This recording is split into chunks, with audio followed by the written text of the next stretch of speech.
সে কিন্তু মুখ ফিরাইয়া যায় না। তারপরে কেন? কথাটা মানে নাই, মুখ ফিরাইয়া নিছে। আল্লাহ তাআলা বললেন, তোমরা আমার নিদর্শন দেখো, আমাকে মানলে না, মুখ ফিরাইয়া চলে গেলে। তো মুখ ফিরাইয়া যাক বা না যাক, এ না মানাটাই এখানে মুখ ফিরিয়ে নেওয়া, এরাজ করা, এর থেকে এড়িয়ে যাওয়া। আল্লাহ তাআলা কোরআনে কারীম আমাদেরকে কত হুকুম দিয়েছেন, আল্লাহ তাআলা আমাদেরকে কত বিষয়ে হুকুম দিয়েছেন, আমরা মানছি না, এটা তো মুখ ফিরিয়ে নেওয়া হচ্ছে। আল্লাহ তাআলা আমাদেরকে ইবাদত করতে বলেছেন, গুনাহ ছাড়তে বলেছেন। আল্লাহ তাআলা সুদ পরিত্যাগ করতে বলেছেন, মিথ্যা পরিত্যাগ করতে বলেছেন, গীবত পরিত্যাগ করতে বলেছেন। আল্লাহ তাআলা অপরের সম্পদকে আত্মসাৎ করতে নিষেধ করেছেন। কই আমরা তো এগুলো আমল করতে পারছি না। তো না পারলে কি হবে? মুখ ফিরিয়ে নেওয়া। আল্লাহ তাআলা নামাজ কায়েম করতে বলেছেন, তথা যথাযথভাবে পড়তে বলেছেন, রোজা রাখতে বলেছেন, হজ আদায় করতে বলেছেন, যাকাত দিতে বলছেন, গরিব অসহায়ের সহায়তা করতে বলেছেন, মানুষের কল্যাণকামী হতে বলেছেন। কিন্তু আমরা তো সব পারছি না।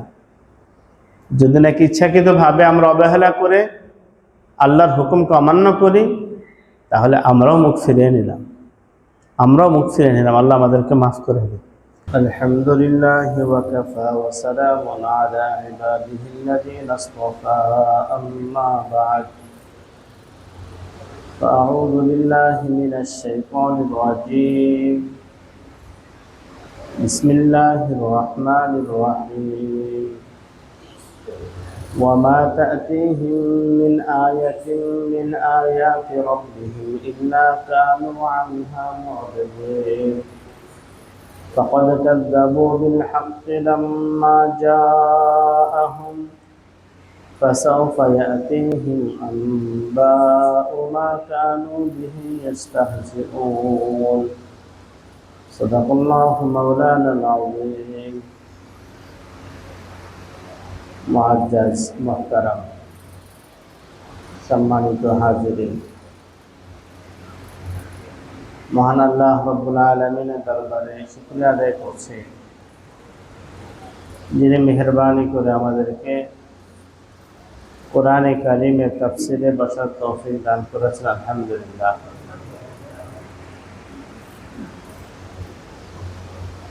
সারাদিন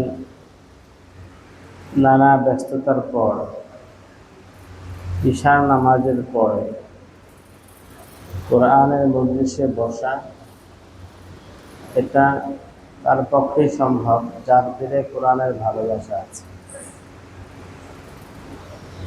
আল্লাহর ভালোবাসা আছে।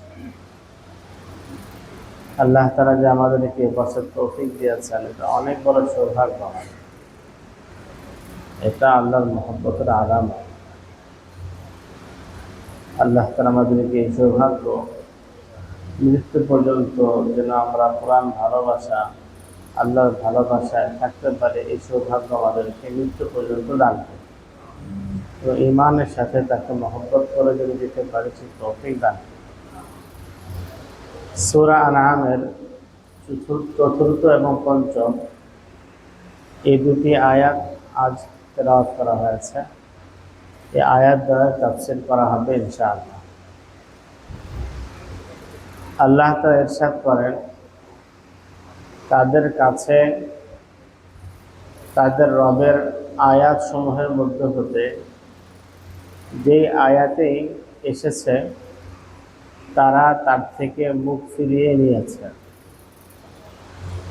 আরেক অর্থ হলো, তাদের কাছে তাদের রবের পক্ষ থেকে যে আয়াতে আসে, তারা তার থেকে মুখ ফিরিয়ে নেয়। ফাকাদ কাযযাবু বিল হাক্কি লাম্মা জাআহুম, তারা সত্যকে মিথ্যা প্রতিপন্ন করেছে যখন তাদের কাছে সত্য এসেছে। যখন তাদের কাছে সত্য এসেছে, তারা সত্যকে মিথ্যা প্রতিপন্ন করেছে। অচিরেই তাদের কাছে আসবে ওই সকল আযাবের সংবাদ, যে ব্যাপারে তারা উপহাস করত। এটা হলো মোটামুটি অর্থ। মূলত মক্কার কাফেরদের সম্পর্কে এই আয়াত অবতীর্ণ হয়েছে। কাফেরদের কাছে আল্লাহ পাকের পক্ষ থেকে নবী সাল্লাল্লাহু আলাইহি ওয়াসাল্লামের সত্যতা প্রমাণে এবং তিনি যে দ্বীন নিয়ে এসেছেন এই দ্বীন যে সত্য এই বিষয়ের প্রমাণ করার জন্য যে আয়াতে এসেছে তারা সেই আয়াতকে মিথ্যা বলেছে, যেটা সত্য না, এটা মিথ্যা বানোয়াট। কথা হলো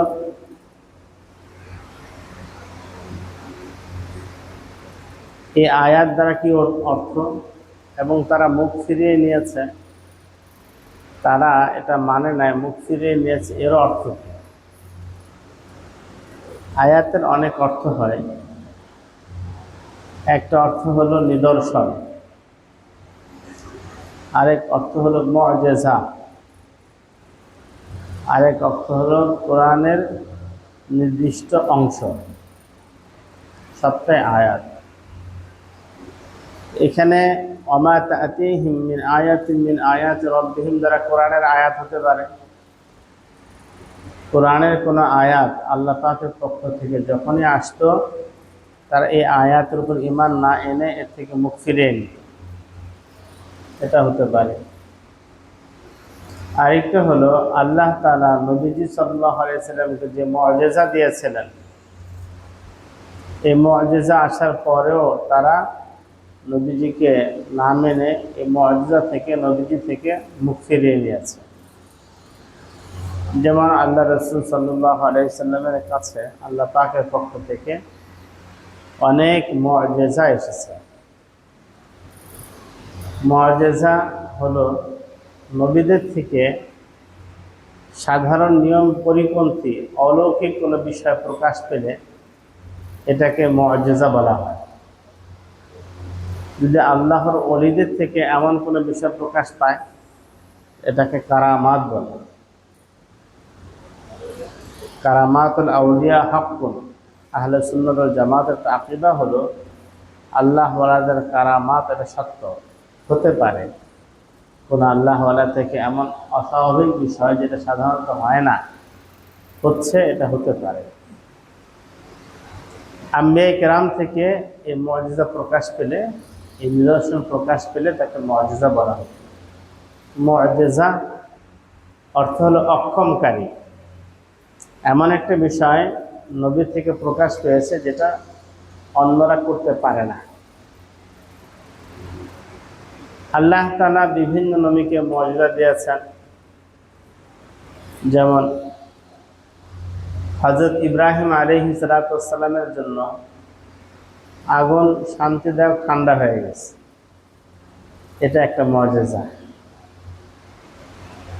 হযরত সুলাইমান আলাইহিস সালামের সিংহাসন বাতাসের উপর দিয়ে চলত, জিন সকল পাখি পশুকুল তার অনুগত ছিল, ভাষা বুঝতেন, এটা তার মুআজিজা ছিল।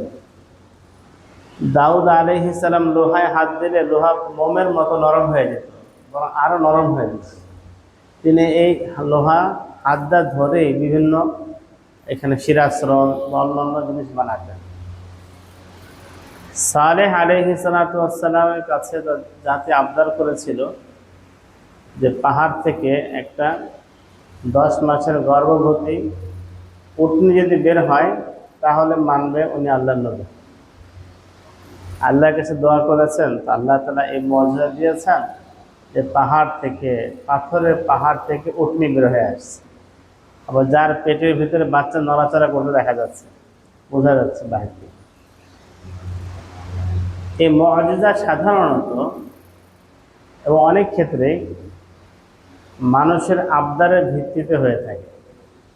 কাফেররা আবদার করত, তুমি এটা করে দাও, তাহলে আমরা মেনে নেব, এটা করলে মেনে নেব। কিন্তু মুআজিজা আসার পরে অধিকাংশ মানত না।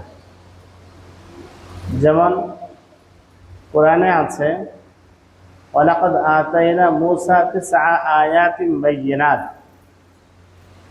আমি মূসাকে 9টি সুস্পষ্ট আয়াত, সুস্পষ্ট মুজিজা দিয়েছিলাম। কিন্তু এক আয়াতের ভিতরে এগুলো আছে। যেমন বনি ইসরায়েলের অনেকগুলো বিপদ এসেছে। একবার তাদের উপর বিপদ আসে, বনি ইসরায়েল না তো, ফেরাউন বাহিনী এমনিতে ছিল ওরা। ফেরাউন এবং তার বাহিনীর উপরে অনেকগুলো বিপদ এসেছিল। একবার প্লাবন হয়ে গেল, এমন প্লাবন সব ডুবে গেছে, কিন্তু বনি ইসরায়েলের বসতি ডুবে নাই। এমনকি পাশাপাশি ক্ষেত জমিন, ফেরাউনের লোকজনের জমি তলায় গেছে, মুসা আলাইহিস সালামের লোকজনের জমি শুকনো। এই প্লাবনের কারণে ফেরাউন এবং তার দল বল খুব পরেশান হয়ে গেল, বিপদে পড়ে গেছে। তখন তারা মুসা আলাইহিস সালাতু ওয়াস সালামের কাছে গিয়ে বলল, ইয়া সাহির, হে জাদুকর, উদউ লানা রাব্বাক, আমাদের জন্য তোমার প্রভুর কাছে দোয়া করো। লাইন কাশাফতা আন্না হাযা রিজা, তুমি যদি আমাদের থেকে এই বিপদটা দূর করে দাও, আমরা একদম ভালো হয়ে যাব, মুমিন হয়ে যাব, মুসলিম হয়ে যাব। মুসা আলাইহিস সালাম দোয়া করছেন, ফেরাউন চলে গেছে, মানে না, তো জাদুকর। আবার এসেছে রক্ত, দাম, অর্থাৎ ফেরাউন বাহিনী যে খাবারই খেতে যায় সেটা রক্ত হয়ে যায়। পানি পান করবে, রক্ত হয়ে যায়, খাবার মুখে দেবে, রক্ত হয়ে যায়, সব রক্ত হয়ে যায়, যেটাই সে তারা খেতে যায় রক্ত। আবার তারা মুসা আলাইহিস সালামের কাছে গিয়ে আবদার করলো, তিনি দোয়া করলেন, রক্ত আর হলো না, খাবার স্বাভাবিক হয়ে গেল, কিন্তু মানে না। জফা দিয়া, ব্যাঙের বিপদ দিলেন। এই পরিমাণ ব্যাঙ ফেরাউন এর বাহিনীর ঘরে বাহিরে সব জায়গায় ছড়ায়া পড়লো, যে একজন শুইতে গেলে তার উপরে অনেক স্তূপ হয়ে যেত ব্যাঙ। হাড়ির মধ্যে ব্যাঙ, খাবারের পাত্রের ভিতরে ব্যাঙ, যেটাই না সেটা ব্যাঙ। খুব মুশকিল। আবার গেল মুসা আলাইহিস সালামের কাছে, এইভাবে 9 বার। প্রত্যেকবারই মুসা আলাইহিস সালামের দোয়ায় আল্লাহ পাক মুআজিজা প্রকাশ করেছেন, এই বিপদ চলে গেছে, কিন্তু তারা মানে নাই। শেষমেশ তো আল্লাহ তাআলা মুসা আলাইহিস সালামকে সাগর ফেরে রাস্তা করে ওপারে নিয়ে গেলেন। এটা অনেক বড় মুআজিজা। পানি দাঁড়িয়ে আছে শক্ত হয়ে, আর নিচ দিয়ে চলে যাচ্ছেন ওনারা, অনেক বড় মুআজিজা। এইভাবে আল্লাহ তাআলা এক এক নবীকে মুআজিজা দিয়েছেন, কিন্তু অধিকাংশ ক্ষেত্রেই মুআজিজা দেখে তারা মানে নাই, কোনো কোনো ক্ষেত্রে মেনেছে। আমাদের নবীজি সাল্লাল্লাহু আলাইহি সাল্লামের অনেকগুলো মুআজিজা ছিল।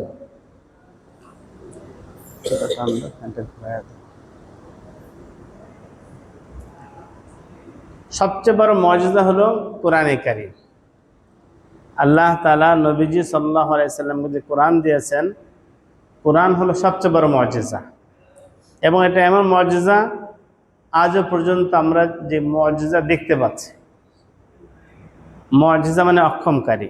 কোরআনে কারীম এমন গ্রন্থ যেটা পৃথিবীর সকল সাহিত্যিককে এর মতো একটা নমুনা বানানোতে অক্ষম করে দিচ্ছে। এটা মুআজিজা। এমন ব্যক্তি থেকে প্রকাশিত হয়েছে যিনি 40 বছর পর্যন্ত লেখাপড়া কিছুই জানেন না, লিখতে পারেন না, পড়তে পারেন না, উম্মি, কিন্তু আল্লাহ তাআলা তার থেকে এমন কোরআন জারি করে দিলেন যেটা ওই সময়ের এবং কিয়ামত পর্যন্ত আনেওয়ালা যত সাহিত্যিক আছে সবাইকে চ্যালেঞ্জ করেছে, পারলে আনো, ছোট্ট একটা সূরা আনো, 10টা আয়াত আনো। এবং বলছেন জিন ইনসান সবাই মিলে একসাথে আনো, চেষ্টা করে দেখো পারো কিনা, পারবা না, এমনভাবে চ্যালেঞ্জ করা হয়েছে। আজও পর্যন্ত পারে নাই, কিয়ামত পর্যন্ত পারবেও না। কোরআন হলো নবীজি সত্যতার জিন্দা মুআজিজা। এই জন্য কোরআন যে গভীরভাবে অধ্যয়ন করবে, পড়বে, বুঝবে, তার দিল একথা অবশ্যই সাক্ষ্য দেবে যে ইসলাম সত্য ধর্ম, নবীজি সাল্লাল্লাহু আলাইহি সাল্লাম তিনি সত্য নবী এবং কোরআন সত্য গ্রন্থ। এটা সাক্ষ্য দেবে, কারণ কোরআনে কারীম আল্লাহ পাক যা কিছু বলেছেন আজও পর্যন্ত কোনোটা ব্যর্থ বা ভুল প্রমাণ করতে কেউ পারে নাই। তো কোরআন হলো নবীজি সাল্লাল্লাহু আলাইহি সাল্লামের সবচেয়ে বড় মুআজিজা। দ্বিতীয়, নবীজি সাল্লাল্লাহু আলাইহি সাল্লাম থেকে অনেক মুআজিজা প্রকাশের কথা হাদিস শরীফে আছে, যেমন কোরআনেই আছে সূরা কমার, একটা সূরা নাজিল হয়েছে চাঁদ দ্বিখণ্ডিত হওয়ার। ইকতারাবাতিস সাআতু ওয়ানশাক্কাল কমার, যে কিয়ামত সন্নিকটে এসেছে আর চাঁদ দ্বিখণ্ডিত হয়েছে। কিন্তু ওয়াইয়ারাও আয়াতে ইউরিদু ওয়া ইয়াকুলু সিহরুন মুস্তামির, তারা যখন নিদর্শন দেখলো এরাজ করলো, বিমুখ হলো, আর বলে কি এটা এই বংশ পরম্পরায় চলা বা ধারাবাহিকভাবে চলা একটা জাদু। এই ঘটনা ছিল, কাফেররা বলল চাঁদ তুমি দ্বিখণ্ডিত করে দেখাতে পারলে আমরা তোমাকে মানব। এটা ছিল পূর্ণিমার চাঁদ। নবীজি সাল্লাল্লাহু আলাইহি সাল্লাম আল্লাহর কাছে দোয়া করে চাঁদকে ইশারা করলেন, চাঁদ দ্বিখণ্ডিত হয়ে হেরা পাহাড়ের দুই পাশে চলে গেল। বুখারীতে আছে, নবীজি বললেন দেখো চাঁদ দ্বিখণ্ডিত হয়েছে। তখন তারা বলে কি ওনার জাদু তো চাঁদের উপরে গিয়েও পড়ছে। তো মুআজিজা আল্লাহ তাআলা দেখিয়েছে নবীজির মাধ্যমে।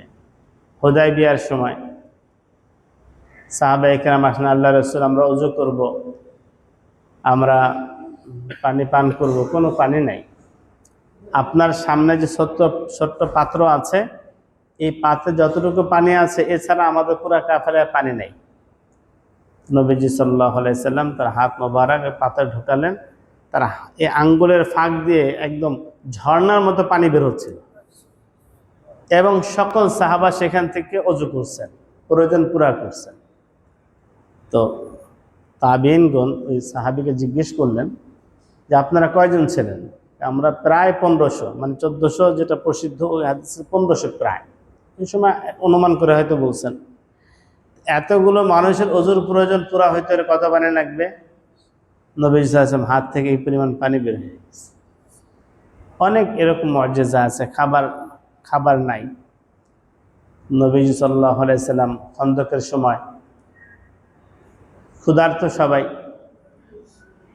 এক সাহাবী এসে নবীজিকে দাওয়াত দিলেন, যেমন অল্প কিছু খাবার আছে, 2-3 জন খেতে পারবে। নবীজি সাল্লাল্লাহু আলাইহি ওয়াসাল্লাম সবাইকে বললেন, সম্ভবত জাবের ইবনে আব্দুল্লাহ রাদিয়াল্লাহু আনহু, যেখানে ঘটনা ঘটছে আমার ওখানে যাওয়ার সুযোগ হয়েছে, আলহামদুলিল্লাহ মদিনা ভার্সিটির এক প্রফেসর আমাকে নিয়ে গেছিলেন যে এটাই হলো ওনার ঘর, এখানে এই জায়গাটায়। তো নবীজি সাল্লাল্লাহু আলাইহি ওয়াসাল্লাম সবাইকে দাওয়াত দিয়ে দিলেন, সে তোমাদের মেহমানদারি করবে। উনি তো লজ্জায়। বিবি সাহেব জিজ্ঞেস করলেন কি হয়েছে? বলল নবীজি সাল্লাল্লাহু আলাইহি ওয়াসাল্লাম সবাইকে দাওয়াত দিয়েছেন, আমি সবাইকে কিভাবে খাওয়াবো? তুমি কি বলেছিলে? আমি বলেছি অল্প পরিমাণ আছে, এই কয়জন খাওয়া যাবে। তাহলে নবীজি বুঝে শুনে দাওয়াত দিয়েছেন, আমাদের টেনশন নাই। ঠিকই নবীজি সাল্লাল্লাহু আলাইহি ওয়াসাল্লাম সেখানে গেলেন, ওই পাত্র থেকে খাবার বের হচ্ছে, সবাই খেয়েছে পরিতৃপ্ত হয়ে। এরপর আগের পরিমাণ খাবার রয়ে গেছে। তো নবীজি সাল্লাল্লাহু আলাইহি ওয়াসাল্লাম অনেক মুআজিজা ছিল, কিন্তু এই সকল মুআজিজা দেখেও কাফেররা ঈমান আনে নাই। যারা কপাল পোড়া এরা ঈমান আনে নাই। হ্যাঁ, যারা আলহামদুলিল্লাহ আনছে। এখানে আয়াত দ্বারা মুআজিজাও হতে পারে, আর আয়াত দ্বারা কোরআনের আয়াতও হতে পারে, যে এদের কাছে আসার পরেও তারা মুখ ফিরিয়ে নিয়েছে, নবীজিকে মানে নাই। আয়াতের আরেকটা অর্থ হলো নিদর্শন, যার দ্বারা আল্লাহকে চেনা যায়। যেমন এই আসমান নিয়ে চিন্তা করলে আল্লাহকে চেনা যায়, কারণ এত বিশাল আকাশ খুঁটিবিহীন যিনি উঁচা করছেন, তিনি কোনো মাখলুক হতে পারেন না, তিনি নিশ্চিত খালেক, তার শক্তি মহান। চাঁদ সুরজকে নিয়ে ভাবলে আল্লাহকে চেনা যায়। শূন্যে ভাসতেছে, হ্যাঁ, হাজার হাজার লাখ লাখ বছর যাবত এই গ্রহ নক্ষত্রগুলো শূন্যে ভাসমান আছে, কিন্তু কক্ষপথ থেকে দূরে সরে যাচ্ছে না। আল্লাহ তাআলা কোরআনে বলছেন, তাবারাকাল্লাযী জাআলা ফিস সামাই বুরুজা ওয়া জাআলা ফিহা সিরাজা ওয়া কমারাম মুনীরা। বরকতময় সেই সত্তা, যিনি আকাশে অনেক কক্ষপথ বানিয়েছেন, সৃষ্টি করেছেন, এবং সেখানে তিনি কমার, সিরাজা অর্থাৎ সূর্য, আলোকিত প্রদীপ, অকমারাম মুনীরা এবং আলোকিত চন্দ্র আল্লাহ তাআলা সৃষ্টি করেছেন। আল্লাহ তাআলাই সৃষ্টি করেছে। শূন্যে ভাসতেছে, পৃথিবীও শূন্যে ভাসতেছে, চিন্তা করলে আল্লাহকে চেনা যায়। এই সাগর পাহাড় সব নিয়ে চিন্তা করলে আল্লাহকে চেনা যাবে। এগুলো আল্লাহ পাকের নিদর্শন। কিন্তু এই নিদর্শন সম্পর্কেও কাফেররা উদাসীন। কে তোমাকে খাওয়াচ্ছে, কে তোমাকে সৃষ্টি করেছে, ওদের সঠিক উত্তর নাই। এরা বলে পৃথিবী শূন্যে ভাসমান আছে, আমরা পৃথিবীতে বসবাস করছি, আমরা এখানে বেঁচে থাকতে পারছি কিভাবে। নানা তারা তত্ত্ব আবিষ্কার করে যে আমরা এখান থেকে পড়ে যাচ্ছে না, চারদিকে বায়ুমণ্ডলের একটা স্তরে স্তরে চাপ দেয়া আছে ইত্যাদি, মাঝে মধ্যে আকর্ষণ শক্তি আছে, বহুত কিছু বলবে। কথা হলো এই যে বায়ুমণ্ডলের যে চাপ দেয়া, মধ্যাকর্ষণ শক্তি সৃষ্টি করে, এটা করলেন কে? এই প্রশ্নের উত্তর এদের কাছে নাই। না থাকার কারণে তারা আল্লাহকে চিনতে পারছে না। কাফেররা আল্লাহ পাক নিদর্শন সম্পর্কে মুখ ফিরিয়ে নেয়। এই জন্য আল্লাহ তাআলা কোরআনে বলছেন, আওয়ালাম ইয়ারাল্লাযীনা কাফারু আন্নাস সামাওয়াতি ওয়াল আরদা কানাতা রাতকান ফাফাতাকনাহুমা। কাফেররা কি দেখে না আসমান জমিন মিলিত ছিল, আমি এই উভয়কে পৃথক করেছি। এই আয়াতের থেকে ওলামায়ে কেরাম বলেন যে বিগত শতাব্দীতে 70-এর দশকে যে বিগ ব্যাং থিওরি আবিষ্কার হয়েছিল, যে আসমান জমিন মিলিত ছিল, এরপর পৃথক হয়েছে এবং মহাবিশ্ব সম্প্রসারিত হচ্ছে। একসময় মহাবিস্ফোরণ ঘটবে। আমরা বলি কিয়ামত হবে, তারা বলে মহাবিস্ফোরণ ঘটবে। আসমান জমিন মিলিত ছিল, এরপর পৃথক হয়েছে, এই তত্ত্ব যিনি আবিষ্কার করেছেন তাকে নোবেল দেওয়া হয়েছে। যে আল্লাহ তাআলা 1450 বছর আগে কোরআনে এই তত্ত্ব বলে দিলেন, আসমান জমিন মিলিত ছিল, এরপরে পৃথক করেছি, কাফেররা কেন ভেবে দেখে না? ওই আল্লাহ তাআলার জন্য সিজদাও করে না এরা। তো মূলত কোরআন যা বলে দিয়েছে, আধুনিক বিজ্ঞান সেটাকে সত্যে পরিণত করছে এবং দেখাচ্ছে যে সত্য। কোরআনে কারীম আল্লাহ বলেন, সানুরিহিম আয়াতিনা ফিল আফাক ওয়া ফি আনফুসিহিম হাত্তা ইয়াতাবায়্যানা লাহুম আন্নাহুল হক। অচিরে আমি আমার নিদর্শন দেখাবো তাদেরকে দিগন্তে এবং তাদের মধ্যেও, এমনকি স্পষ্ট হয়ে যাবে এই কোরআন সত্য। আমাদের শায়েখ প্রফেসর হামিদুর রহমান সাহেব রহমতুল্লাহ বলতেন, এই আয়াত দিয়ে আল্লাহ তাআলা দুটি বিজ্ঞানের দিকে ইঙ্গিত করেছেন, এক জ্যোতির্বিজ্ঞান, একটা ভ্রণ বিজ্ঞান। এই দুই বিজ্ঞানের মাধ্যমে কোরআনের সত্যতা পরিস্ফুটিত হবে এবং যারা বুঝা তারা বুঝবে কোরআন সত্য, কোরআন সত্য। তো আয়াতের আরেক অর্থ হলো নিদর্শন। এই অর্থে কিন্তু আমরাও অনেক ক্ষেত্রে এই আয়াতের কিছুটা আয়াতের ভিতরে পড়ে যাই। কারণ আল্লাহ তাআলা আমাদেরকে বারবার বলেছেন, তোমরা কি চিন্তা করো না আসমান জমিনের সৃষ্টি নিয়ে? তোমরা কি ভাবো না আমার সৃষ্টি নিয়ে, সাগর পাহাড় কিভাবে আমি বানালাম? তোমরা কি দেখো না আসমান কিভাবে আমি উঁচা করেছি, কিভাবে সাজিয়েছি? আল্লাহ পাক তার নিদর্শন দেখতে বলেছেন। এরপরও আমরা দেখি না, আমরাও তো বিমুখ হলাম। মাঝে মাঝে আমি আমার তলাবাদেরকেও বলি, ছাত্রদেরকে, দেখো গাছের পাশে, পথের পাশে, রাস্তার পাশে জংলি ফুল হয়ে আছে। চিন্তা করে ভালো করে তাকালে দেখা যাবে একটা ফুলের ভিতরে কত কালার। আমাদের মাদ্রাসাতে বের হলেও দেখা যায় ছোট্ট ছোট্ট ফুল, নানা কালার। এই ফুলটা ফুটিয়ে আল্লাহ তাআলা তার বান্দাদেরকে খুশি করতে যাচ্ছেন, দেখো বান্দা আমার ফুল, একটা মাটি থেকে আমি কত সুন্দর ফুল বানিয়েছি। কিন্তু আমরা তাকায় দেখি না। আল্লাহ পাক বলছেন, ওয়াকাইজিম মিন আয়াতিন ফিস সামাওয়াতি ওয়াল আরদ ইয়ামুরুনা আলাইহা ওয়া হুম আনহা মুরিদুন। আসমান জমিনে কত নিদর্শন আমি ছড়িয়ে রেখেছি, তারা তার পাশ দিয়ে হেঁটে যায়, এটা তাকায়ও দেখে না, মুখ ফিরে আনে। ফুল গাছের ফুলের সৌন্দর্য কে দিয়েছেন? এই ঘ্রাণ কে দিয়েছেন? আল্লাহ তাআলা দিয়েছেন। সুতরাং আল্লাহ পাকের সৃষ্টি নিয়ে ভাবা দরকার। আল্লাহ তাআলা চাঁদের ব্যাপারে যেমন বলেন, আফালাম ইয়ানজুরু ইলাস সামাই ফাওকাহুম কাইফা বানাইনাহা ওয়া যায়্যানাহা ওয়া মা লাহা মিন ফুরুজ। তারা কি উপরস্থ আসমানের তাকায় দেখে না কত সুন্দর করে বানিয়েছি, কত সুন্দর করে সাজিয়েছি, কোনো ফাটা নাই? তাকায় দেখে না। আল্লাহ বলছেন তারা কি দেখে না? আমরা কয়েকদিন তাকায় দেখেছি। যদি দুনিয়ার কোনো মানুষ এমন একটা আবিষ্কার করতে পারত, তাহলে সারা পৃথিবীতে কত প্রশংসা করা হতো। মানুষ দলে দলে দেখতে যেত, দেখার জন্য পাগল হয়ে যেত। কিভাবে বানানো? কিন্তু আল্লাহ পাক বানিয়েছেন, আমরা একটু গভীরভাবে চিন্তা করে দেখি না। সকালে সূর্যটা কত সুন্দর উদিত হয়, আবার সন্ধ্যায় কত সুন্দরভাবে অস্ত যায়। একই সূর্য এক এক সময় এক এক কালার হচ্ছে, এক এক রকম রূপ নিয়েছে, আবির্ভূত হচ্ছে। এই সৌন্দর্য কে দান করেছেন? এখন কুয়াকাটা যায়, কক্সবাজারে সূর্যাস্ত দেখতে। সূর্যাস্ত দেখে এই সূর্য যিনি এত সুন্দর করে অস্ত গমন করান, তার প্রশংসা করে না, তাকে চেনে না। দেখছে সূর্য, কিন্তু সূর্য দেখার দ্বারা যে উদ্দেশ্য ছিল আল্লাহকে চেনা, সেটা চেনে না। তো মুআরিদুন, তারা মুখ ফিরিয়ে নিচ্ছে। যেন আল্লাহ তাআলা আমাদের সবাইকে আল্লাহ পাক নিদর্শনগুলো এমনভাবে অবলোকন করার, এমনভাবে দেখার তৌফিক দান করুন যে এর দ্বারা আমরা আল্লাহকে চিনতে পারি। তিনটা কাজ করলে আল্লাহকে চেনা যায়, আল্লাহকে পাওয়া যায়। এক হলো দাওয়ামে জিকিরিল্লাহ, সবসময় জিকির করলে। দ্বিতীয় তাফাক্কুর ফি খালকিল্লাহ, আল্লাহ সৃষ্টি নিয়ে ভাবলে। অনেক আয়াত আল্লাহ বিষয়টা বলছেন, ভাবো ইয়া আল্লাহ। আর 3 নম্বর হলো সোহবত আহলুল্লাহ, আল্লাহ ওয়ালাদের নেক কাজের সোহবত অবলম্বন করলে, এই তিনটা কাজ করলে আল্লাহওয়ালা হওয়া যায়, আল্লাহকে পাওয়া যায়। তো আল্লাহ তাআলা এই আয়াতে বলেন, ওমা তা'তিহিম মিন আয়াতিন মিন আয়াতি রাব্বিহিম ইল্লা কানু আনহা মু'রিদিন। তাদের কাছে তাদের রবের পক্ষ থেকে যে আয়াতি এসেছে, তারা তার থেকে মুখ ফিরিয়ে নিয়েছে। মুখ ফিরিয়ে নিয়েছে অর্থ হলো যে এর যে দাবি ছিল, এই নিদর্শন দেখে আল্লাহর একাত্মবাদে বিশ্বাসী হওয়া, আল্লাহ তাআলার উপর ঈমান আনা, আল্লাহ রসুলের উপর ঈমান আনা, এটা তারা আনেনি। এই ঈমান না আনাই হলো মুখ ফিরিয়ে নেওয়া। আমরা অনেক ক্ষেত্রে বলি যে আমি একটা কথা বললাম, তুই মানলি না, মুখ ফিরাইয়া চলে গেলি। সে কিন্তু মুখ ফিরাইয়া যায় না। তারপরে কেন?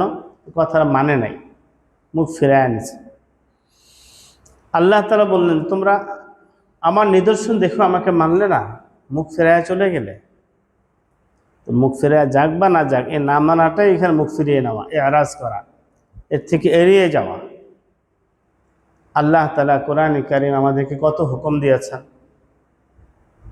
আল্লাহ তাআলা আমাদেরকে কত বিষয়ে হুকুম দিয়েছেন, কিন্তু আমরা মানছি না। এটা তো মুখ ফিরিয়ে নেওয়া হচ্ছে। আল্লাহ তাআলা আমাদেরকে ইবাদত করতে বলেছেন, গুনাহ ছাড়তে বলেছেন। আল্লাহ তাআলা সুদ পরিত্যাগ করতে বলেছেন, মিথ্যা পরিত্যাগ করতে বলেছেন, গীবত পরিত্যাগ করতে বলেছেন। আল্লাহ তাআলা অপরের সম্পদকে আত্মসাৎ করতে নিষেধ করেছেন। কই আমরা তো এগুলো আমল করতে পারছি না। তো না পারলে কি হবে? মুখ ফিরিয়ে নেওয়া। আল্লাহ তাআলা নামাজ কায়েম করতে বলেছেন, তথা যথাযথভাবে পড়তে বলেছেন, রোজা রাখতে বলেছেন, হজ আদায় করতে বলেছেন, যাকাত দিতে বলছেন, গরিব অসহায়ের সহায়তা করতে বলেছেন, মানুষের কল্যাণকামী হতে বলেছেন। কিন্তু আমরা তো সব পারছি না। যদি নাকি ইচ্ছাকৃতভাবে আমরা অবহেলা করে আল্লাহর হুকুমকে অমান্য করি, তাহলে আমরাও মুখ ফিরিয়ে নিলাম। আল্লাহ আমাদেরকে মাফ করে দিন। আমরা মানার চেষ্টা করবো ইনশাআল্লাহ। মানতে গিয়ে কখনো গাফলতি হয়ে যাবে, শয়তান ধোঁকা দিয়ে ফেলবে, পরক্ষণে ইস্তেগফার করব। কিন্তু এই মুআরিদিন, যারা এরাজ করে, মুখ ফিরিয়ে নেয়, তাদের অন্তর্ভুক্ত আমরা না হই। কোরআনের সকল বিধান মানার আমরা নিয়ত করি। আল্লাহ আপনি যা বিধান দিয়েছেন সব মানবো ইনশাআল্লাহ। এ মানতে গিয়ে ত্রুটি হতে পারে, আল্লাহর কাছে দোয়া করবো, আল্লাহ আপনি মানার তৌফিক দিন। জানবো, মানবো, ভুল হলে ইস্তেগফার করব। কিন্তু এই কোরআনে আল্লাহ পাক যে বিধানগুলো দিয়েছেন, এগুলোর প্রতি কোনো অবজ্ঞা থাকবে না এবং কোনো অবহেলা থাকবে না। অবহেলা যেমন নামাজ পড়ি আমরা, যদি নামাজটা মুনাফিকের নামাজের মতো হয়, তাহলে ইকামাতে সালাত হলো না। মুনাফিকরা নামাজ পড়তো। আল্লাহ তাআলা বলেন, ওয়াইদা কামু ইলাস সালাতি কামু কুসালা। মুনাফিকরা যখন নামাজে দাঁড়াতো, অলস ভঙ্গিতে দাঁড়াতো। ইরাউনান নাস ওয়ালা ইয়াযকুরুনাল্লাহা ইল্লা কালিলা। মানুষকে দেখানোর জন্য তারা নামাজ পড়তো, মানুষকে দেখানোর জন্য। আল্লাহ পাকের জিকির খুব অল্পই করত। এখন আমাদের সাথে চিন্তা করি মিলে কিনা, যে মিলে যায় ভয়ের বিষয়। এটা তো মুনাফিকের নামাজ। কোরআনে আল্লাহ বলছে এটা মুনাফিকের নামাজ। অলসতার সাথে নামাজ পড়ছে, নামাজের ভিতরে সে মানুষকে দেখানোর চিন্তা করতেছে, সে আল্লাহ পাকের জিকির খুব কমই করতেছে। নামাজে দাঁড়িয়েছি আমরা, শুরু থেকে শেষ আল্লাহ জিকির নাই, কারণ আল্লাহর ইয়াদ নাই। দাঁড়ায় হয়তো দোকানদার দোকানের ফিকির করছে, অফিসার অফিসের ফিকির করছে, প্রত্যেকে এক একটা ফিকির নিয়ে আছে। আল্লাহ পাকের জিকিরের জন্য নামাজ, শুরু থেকে শেষ পুরোটাই হবে জিকির, সেখানে জিকির নেই, এটা মুনাফিকের নামাজ। যে আল্লাহ জিকির করে না, ওয়ালা ইয়াযকুরুনাল্লাহ ইল্লা কালিলা, অল্প। মুনাফিক তো অল্প করতো, আমরা কতটুকু করে আল্লাহ ভালো জানি। এই জন্য নামাজ হবে আল্লাহ স্মরণে, আল্লাহ জিকিরের জন্য। জবানে যা বলবো সে কথা দিলে থাকবে, হৃদয়ের উচ্চারণ হবে। নামাজে দাঁড়িয়ে যে বলি সুবহানাকাল্লাহুম্মা বিহামদিকা ওয়া তাবারাকা ইসমুকা ওয়া তাআলা জাদ্দুকা ওয়া লা ইলাহা গায়রুকা, হৃদয়ের উচ্চারণ হবে। আল্লাহ সুবহানাকাল্লাহুম্মা, আপনি পবিত্র, আপনি পবিত্র বলছি, এই কথা দিল থেকে হয়। আপনার নাম বরকতময়, আপনার সম্মান অনেক উঁচা, আপনি ছাড়া আর কোনো ইলাহ নাই, হৃদয়ের জন্য উচ্চারণ হয়। আলহামদুলিল্লাহ রাব্বিল আলামিন, হৃদয়ের উচ্চারণ হবে, দিল জবান একসাথে পড়বে, তাহলেই বোঝা যাবে যে আমি জাকের আছি। তো কোরআনে কারিমের বিধানগুলো আমরা যথাযথভাবে মানব, এ আয়াতের শিক্ষা। মূলত এটা কাফেরদের ব্যাপারে মক্কার, কিন্তু এ আয়াতের ব্যাপক, কাফেরদের নাম এই জন্য আল্লাহ বলেন নাই, ব্যাপক রাখছেন। কেন? যে কিয়ামত পর্যন্ত আনেওয়ালা সকল মানুষজন এখান থেকে শিক্ষা নেয়, তারা যেন আল্লাহর নিদর্শন থেকে বিমুখ না হয়। আল্লাহ তাআলা আমাদের সবাইকেই বিমুখ হওয়া থেকে বেঁচে থাকা তৌফিক দান করুন। পরের আয়াতে আয়াত উপসংহার বলা হয়েছে, ফাকাদ কাযযাবু বিল হাক্কি লাম্মা জাআহুম, তাদের কাছে যখন সত্য এসেছে তারা সত্যকে মিথ্যায় প্রতিপূর্ণ করেছে, মিথ্যা প্রতিপন্ন করেছে। সত্য, হক, এখানে হয়তো কোরআন অথবা নবীজি সাল্লাল্লাহু আলাইহি সাল্লাম, দুজনের যে কোনো একদিন হতে পারে। নবীজি সাল্লাল্লাহু আলাইহি সাল্লাম হক, কোরআনও হক, তারা নবীজিকে মিথ্যা বলেছে, কোরআনকেও মিথ্যা বলেছে। ফলে কি হয়েছে?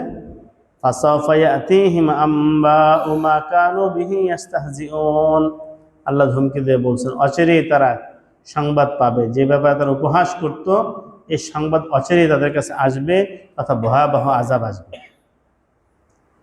এই আযাব কবে আসবে?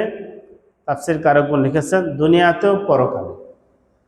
দুনিয়াতে যেমন তারা গ্রেফতার হয়েছে, বদরে অনেকে নিহত হয়েছে, ওরা নানাভাবে লজ্জিত হয়েছে, তাদের ক্ষমতা হাতছাড়া হয়ে গেছে, বন্দী হয়েছে অনেকেই, এইভাবে তারা দুনিয়াতে শাস্তি পেয়েছে।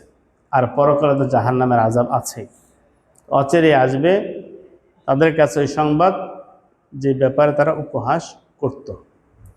উপহাস করা সম্পর্কে আজকে জুমার আগেও আমরা কথা বলেছি। উপহাস যদি দুনিয়ার কোনো বিষয়ে হয়, কোনো ব্যক্তির কোনো বিষয়ে উপহাস করলো, এমন বিষয় যে বিষয়টা দুনিয়াবি, পার্থিব, এটাও হারাম। কোনো মানুষকে উপহাস করা এটা হারাম। সে দরিদ্র, এই জন্য উপহাস করছে। সে আমার চাইতে নিচের অফিসার, পিয়ন, তার পেশাটা এত সম্মানের না, মেথর, এই জন্য উপহাস করছি। মুচি, এই জন্য উপহাস করছি। সে চামড়ার কাজ করে, এই জন্য উপহাস করছি। সে কাপড় বানানোর কাজ করে, এই জন্য উপহাস করছি। এই উপহাস হারাম, জায়েজ নেই। আর যদি উপহাসটা হয় দ্বীনি বিষয়ে, এটা কুফর।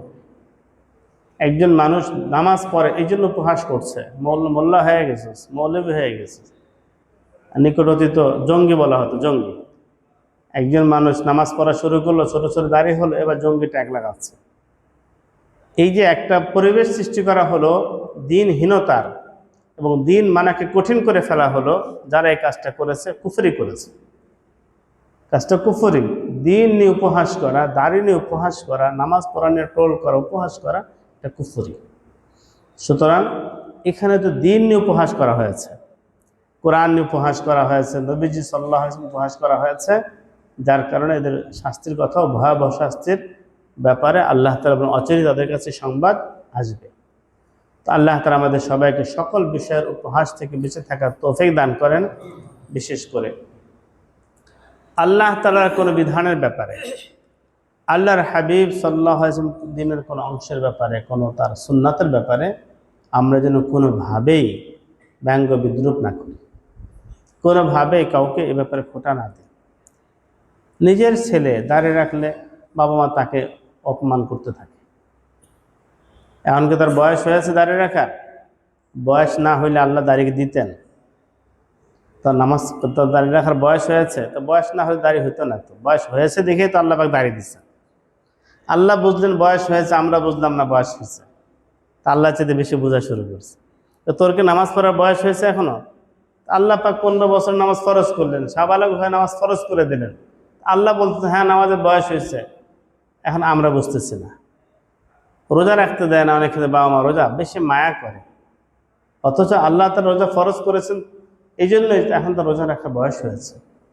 সুতরাং আল্লাহ তাআলা যে বিধান আমাদেরকে দিয়েছেন সেটা যদি আমি মানি, বা আমার সন্তান আমার আত্মীয়স্বজনকে মানে, তাকে উৎসাহ দেব, তাকে আমরা সেখানে দিক নির্দেশনা দেব, তাকে আমরা যত্ন নেব, তাকে বিরূপ না করি, তাকে আমরা আল্লাহর দ্বীন মানার ক্ষেত্রে প্রতিবন্ধকতা সৃষ্টি না করি। আল্লাহ তাআলা সবাইকে তৌফিক দান করুন। দেখুন, বিভিন্ন কাজে কিছু ভুল ভ্রান্তি হয়, 2-4 জন ওই কাজটাকে অনেক ক্ষেত্রে ঢাল বানায়, ওই পথকে ঢাল বানায়, এটা দুর্নীতির মাধ্যম বানায়, একে অপরাধ করার জন্য এটাকে ঢাল হিসেবে ব্যবহার করে। এর কারণে ওই কাজটা খারাপ হয়ে যায় না, কিংবা ওটাকে বাদ দেওয়া হয় না। দেখা গেছে যে কোনো কোনো মন্ত্রী বিদেশে শত শত বাড়ি কিনছে, বানাইছে দুর্নীতি করে, এই জন্য কি এখন ওই মন্ত্রী হয় নাই? আবার মন্ত্রী হয়েছে, তো পদ তো, কাজ তো থাকবে, পদ তো হবে। 2-1 জনের দুর্নীতির কারণে এই কাজটা খারাপ হয়ে যায় না। এখন বলা হচ্ছে যে অনেক ক্ষেত্রে স্কুল কলেজের ছেলেরা নানাভাবে ডাইভার্ট হয়ে দেখা যায় যে সঠিক দিনকে তারা বুঝে না, যার কারণে মানুষ ক্ষতিগ্রস্ত হয়, নানাভাবেই করে। এটা বিচ্ছিন্ন ঘটনা 2-4টা হতে পারে। সেটা হয়েছে কেন? পারিবারিকভাবে দিনই পরিবেশ না পাওয়ার কারণে। ছোট সময় থেকে বাবা মায়ের সাথে সে দিন শিখত, পারিবারিকভাবে সামাজিকভাবে আমাদের প্রাতিষ্ঠানিকভাবে দিন শেখার ব্যবস্থা হতো, তাহলে সে এই পন্থা যেত না। এর জন্য আমরা দায়ী, আমাদের সমাজ দায়ী, আমাদের পরিবার দায়ী। যখন ছোট সময় থেকে সে দিনই পরিবেশ পায় না, হুট করে সে কোথাও থেকে দিন পায় যেটা হয়তো সঠিক ওয়েতে সে পাচ্ছে না, অনলাইন থেকে দিন নিল, এর পেছনে কে তাকে কি বুঝালো, ওটাকে দিন মনে করে সে কাজ করছে। কিন্তু প্রাতিষ্ঠানিকভাবে দিন পেত বা পারিবারিকভাবে পেত, তাহলে এই বিচ্যুতির শিকার সে হতো না। এটা যেন আমরা দায়ী, দিন দায়ী না। এই জন্য আল্লাহ তাআলা আমাদের সবাইকে সঠিক বুঝার তৌফিক দান করেন, সবাইকে দিন মানার তৌফিক দান করেন, আমাদের সন্তানদেরকেও নেককার দিনদার হিসাবে রেখে যাওয়ার তৌফিক দান করেন। দুরূদ শরীফ পড়ি। আল্লাহুম্মা সাল্লি আলা